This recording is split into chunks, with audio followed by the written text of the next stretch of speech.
BJP है, लाठी charge करवा रहा है। नहीं, बीजेपी की सरकार है कि लाठी चार्ज करवा रहा है? लाठी चार्ज बीजेपी करा रहा है, बीजेपी की सरकार है। देखिए ऐसा ऐसा नहीं नहीं ऐसा ऐसा होता है ना। सरकार बीजेपी के है कि बताइए कि ये जेएमएम की है? नहीं नहीं, ये जो है तो किसी का दिमाग खराब हो गया तो उसको हम क्या करेंगे?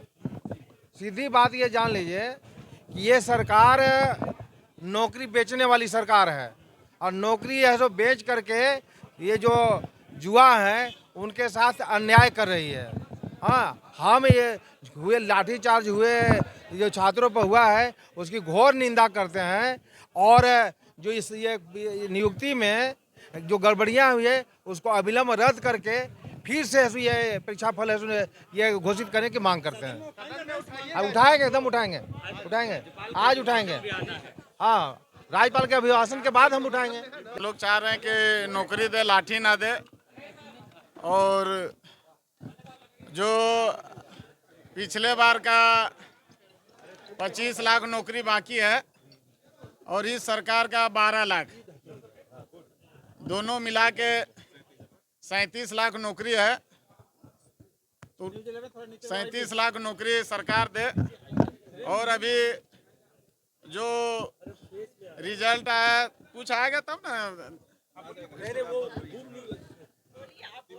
उसको रिजल्ट रद्द किया जाए, और जो लाठी चार्ज हुआ है वैसे अफसरों पे कार्रवाई करके उन लोग को केस दर्ज करके उन लोग को जेल भेजा जाए। आप ही लोगों पर आरोप लग रहा है कि प्रायोजित करवा रहे हैं छात्रों से, स्पॉन्सर्ड है ये बताया जा रहा है। सरकार हम लोग का है तो अगर बताइए, अगर हम लोग के कहने से अगर हो सकता लाठी चार्ज बंद हो जाता तो कोयला चोरी भी बंद हो जाता। कल कोयला चोरी के बारे में भी हम बात उठाए थे।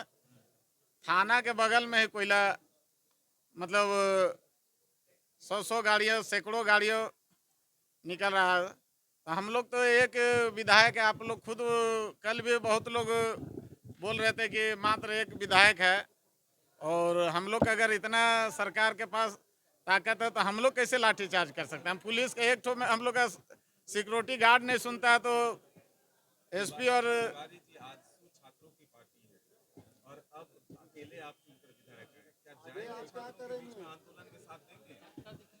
पूरा साथ देंगे, पूरा रोड से लेकर सदन तक साथ देंगे। और इसका आज शुरुआत हो चुका है, और अब ये हम लोग मांग भी कर रहे हैं कि जो लोग को लाठी चार्ज हुआ उन लोग पे कार्रवाई करके उन लोग को जेल भेजा जाए।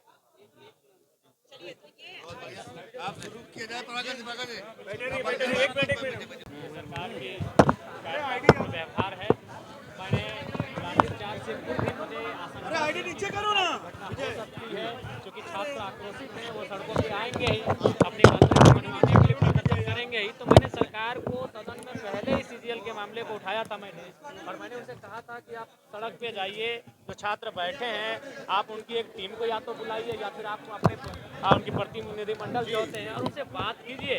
ये मैंने उनसे कहा था सरकार से, लेकिन सरकार ने उसे गंभीरतापूर्वक नहीं लिया।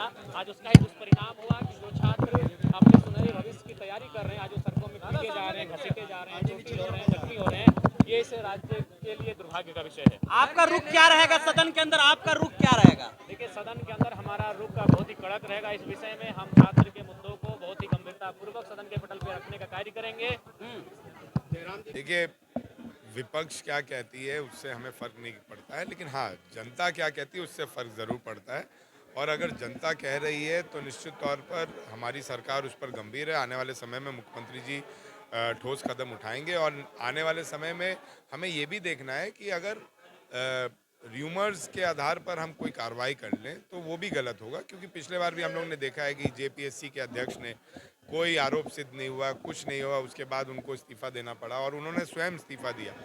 तो आने वाले समय में अधिकारी का मॉरल भी डाउन हम ना करें, क्योंकि अधिकारियों ही से हमें काम लेना है। तो आने वाले समय में सरकार जांच करेगी। रह गई बात सीबीआई जांच की, तो हमारी राज्य की एजेंसी उतनी सक्षम है कि दूध का दूध और पानी का पानी कर सके। देखिए, तथ्य सामने आएंगे तो सरकार कहाँ पीछे हटती है जांच से, लेकिन खामखा चीज़ों को बाधित करना, चीज़ों को कोर्ट में घसीटना उनकी पुरानी आदत सी रही है कि हम किस तरह से बाधा पहुंचाएं, किस तरह से बहालियों को रोकें और फिर सरकार को कहें कि यह नाकाम रही, बहाली न कर पाई। उसी का एक हिस्सा मात्र है किसी जांच के फंदे में रख करके इस बहाली को रोके।